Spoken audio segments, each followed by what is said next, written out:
So, picture your life in a place where everything you do, what you buy, how you behave, is tracked. The government gives you a score, and the score is a measure of how trustworthy you are as a citizen and determines what you're allowed to do, like ever. Boarding a train, getting a mortgage, all goes back to this score. It's called social credit. It sounds like that show Black Mirror, but it's actually happening in China. So how does that change you? Does it change you? What does your life look like when your every move is watched? The system's eyes are in big data, artificial intelligence, and roughly 200 million surveillance cameras. And that's totally fine with Ouyang Haoyu. She's 21, graduated from a good school with solid grades. She's diligent. She's nice. No surprise, she's a 752. That's her rating with Sesame Credit, a private company working with the government on the algorithms for the social credit system. The scores go from 350 to 950 and are based on habits and behavior. Buy clothes or diapers, it's good. A lot of alcohol, too many video games, not so good. Haoyu's 752 puts her in model citizen range and gets her discounts and privileges, like using a shared bike without a deposit. She likes it. Her friends do too. They all have pretty high scores. It's a mechanism like pushes you to become a better citizen, to build on the trust, especially on the Chinese market. Because you're not going to be punished if you haven't done anything wrong. I think that's the point. I think the system is working as a warning or an alert to push people to do it, to be a good person. And it's mandatory. When it goes national, social credit scores will be assigned to every one of China's citizens for life. And what's weird is that so many people seem okay with it.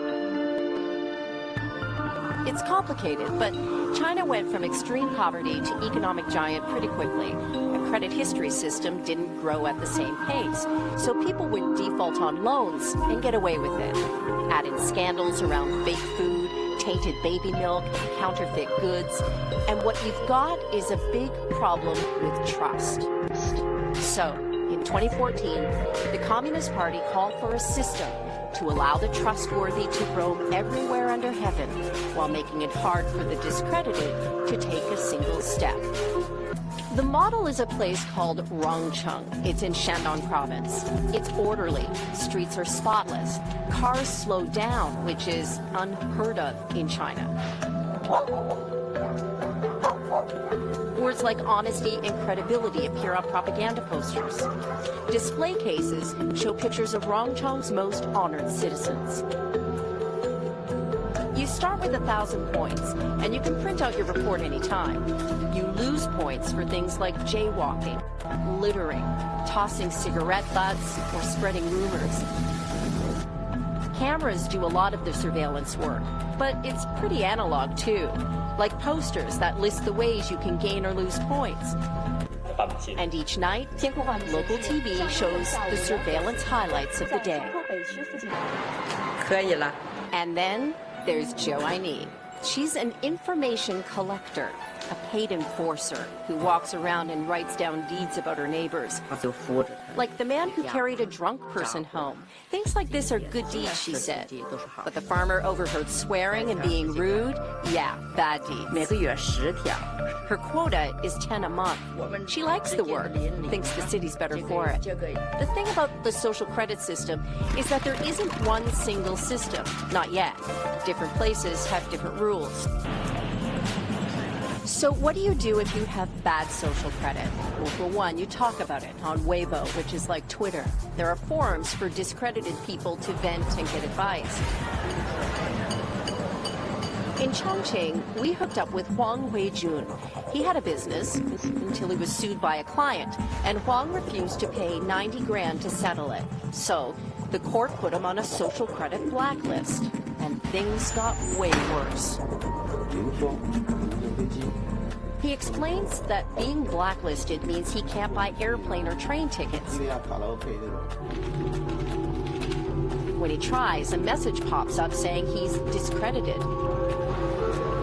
By the end of last year, blacklisted people were blocked from booking 23 million flights and 5 million high-speed train trips.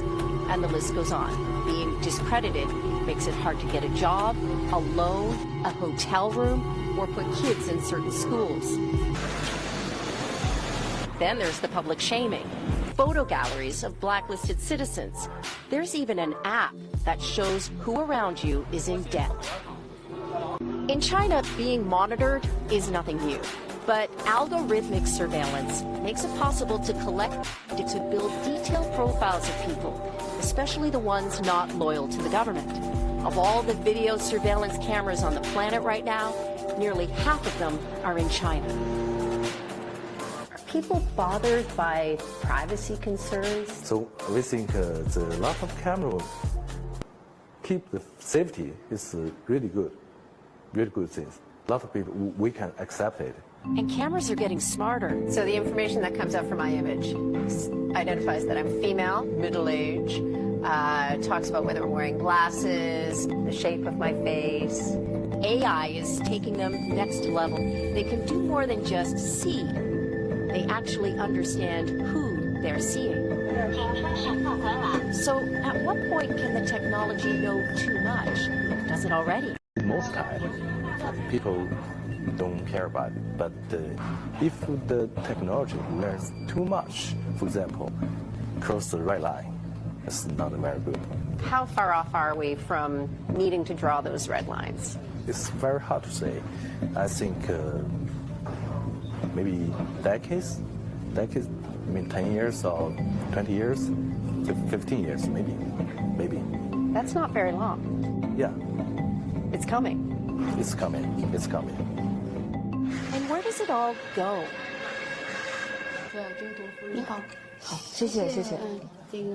Hao Yu isn't so bothered. Her Sesame score is high. Life is good and she's used to living most of it online.